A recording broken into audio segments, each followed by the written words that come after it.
welcome to the Arachnos podcast. I'm here today with Aniko, who is going to tell us about her cross-exchange visits. The first one happened on the 23rd of November, and it was focused on fostering successful adaptation of short food supply chains best practices. It had more than 50 attendants. So why did you choose that topic for the cross-visit exchange programme? I think in multifunctional agriculture, and short food supply chain is one of these agriculture belongs to. Short food supply chain belongs to this, and peer-to-peer learning is very crucial. And we at the Hungarian Agriculture Chamber have to do everything to foster adaptation of best practices. And the Arachnos project is about development of methodology of knowledge transfer. So cross-visit exchange program is an outstanding possibility for this, I think. Yeah, great, absolutely, an opportunity for learning. So how was the day? So already the program plan was made with a strong cooperation with the local national authors of short food supply chain, such as Kislépték Association, the National Academy, the Agriculture Research Institute, and the Kaplan Company. And thanks for their contribution. In the first part of the program, the participants could learn about lessons learned in multi-actor projects, Solinsa, Scheme, and the Smart Chain project. Then, after this, it came to an interactive section. The participants mapped up the crucial problems related to adaptation of best practices and exploitation of research results. We divided the people in 5 groups, and they made in a teamwork the tasks. In the afternoon, we started with an interesting panel discussion about how we can improve the conditions, the ecosystem of short food supply chain. And this part was the international section of the program. Vilma Scalori from the University in Bologna was our guest. And she's working at the University of Bologna, which is an innovation hub, and they participating in the Smart Chain project. Yeah. This discussion was very interactive. The audience also participated in it. Yeah, great. It's always good when there's interaction. So could you tell me about the most important lessons learned from the multi-actor projects that you introduced in the event? Yeah, these projects were very professional, especially the methodology, what they used for involvement and engagement of the participants was professional. But to prepare the next section, we try to focus more on specialties and challenges of this project. So one of the main lessons learned was that the direct involvement of the end users, as short food supply chain communities is crucial. They have to be involved from the planning on. Otherwise, it will be very difficult to keep up their engagement until the end. But there is not so easy for these small communities to participate. That's why the best is if also innovation hubs are involved in the project, and they can coach these short food supply chain communities. The other important lessons learned was that the case study at the beginning is important, and it has to be made properly with professional methodologies, SWOT analysis or something else, because the proper definition of the essential, the proper definition of the problem, but the project has to be solved is essential to keep up the engagement of the stakeholders. And then the third important lessons learned that we could learn about this project, that it has to be a possibility for creative failure, so-called. And this has to be built up in the project from the planning on. Otherwise, the results won't be innovative enough. Yeah, absolutely. And that's similar to our recommendations in the Explorer's Guide as well. So can you tell us a bit about the interactive session you had? This was an interesting part. During this part, people had to work in team on mapping up the problems connected to implementation of the best practices. So based on our experiences, we divided them in 5 teams. One team worked with lack of circumspect strategical planning before implementation. The other group worked with structural problems regarding financial structure and stakeholder involvement. The third group worked with the rule of networks and connection or lack of connection between level of networks. And the fourth one worked with legal and technical obstacles. The fifth one was involved in the topic of rule of facilitators and lack of their competencies. So all the 5 teams were very active.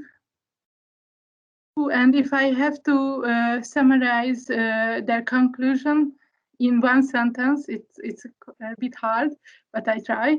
I would say circumspect planning means a very profound and professional market analysis.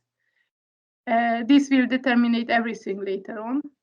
And also the organizational rules, tasks have to be well defined. If the group of financial structure find out that financial structure have to be much more flexible or should be more flexible and differentiated, if it could snap better to the organic development of the bottom-up short food supply chain organizations and to the difficulties in a cooperation with so diverse participants, the engagement of the stakeholders would be much stronger. And then the other group who worked with the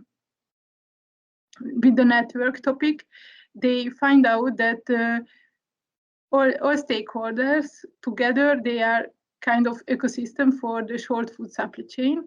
And sometimes, especially in Hungary, the middle level, the regional level of networks are missing. And that's a problem because they would be important reserves for sustainability.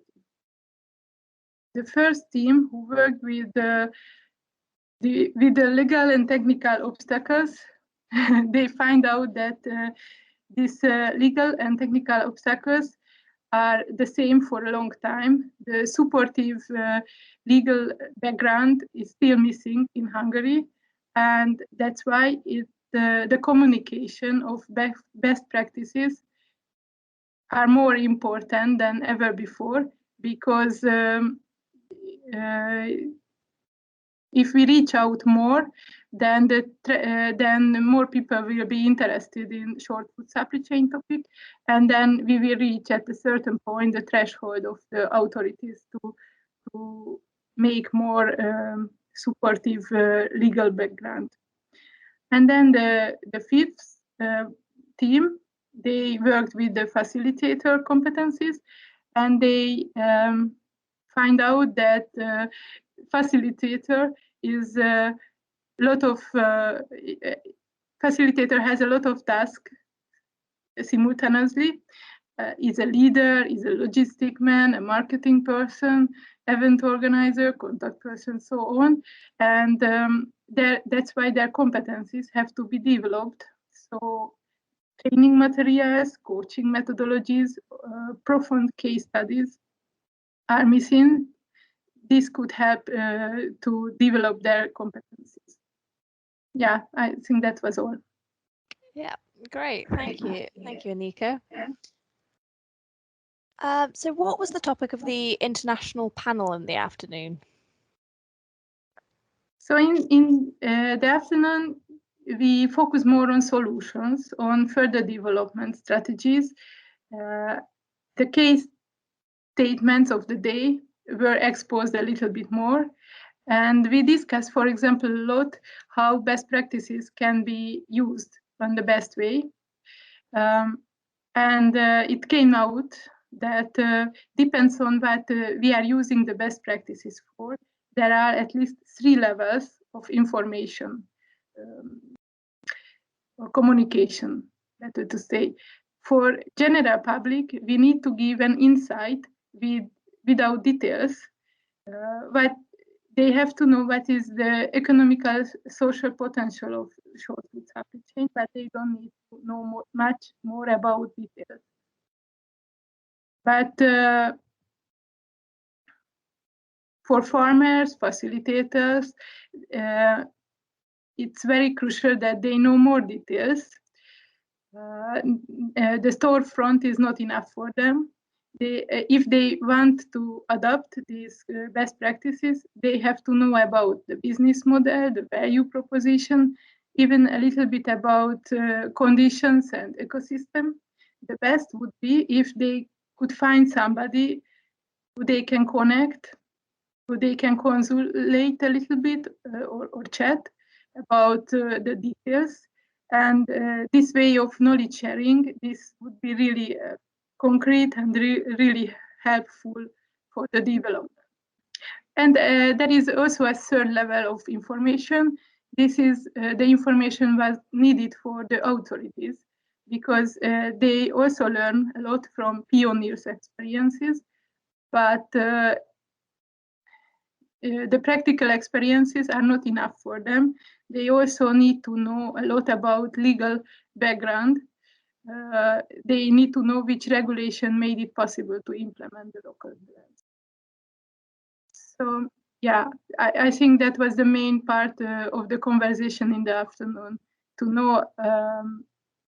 know how best practices can be used on the best way. Great. Thank you, Aniko. That sounds like a really interesting event to have had.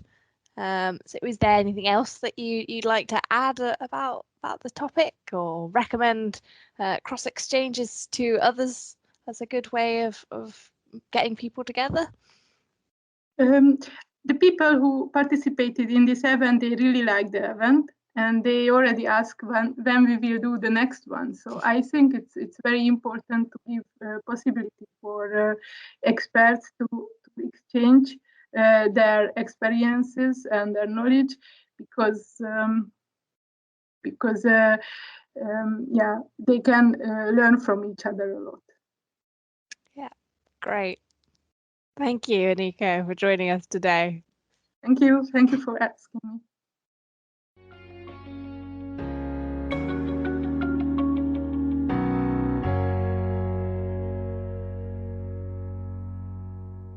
The Arachnis project has received funding from the European Union's Horizon 2020 Research and Innovation Programme under Grant Agreement number 817863. Royalty-free music from Bensound.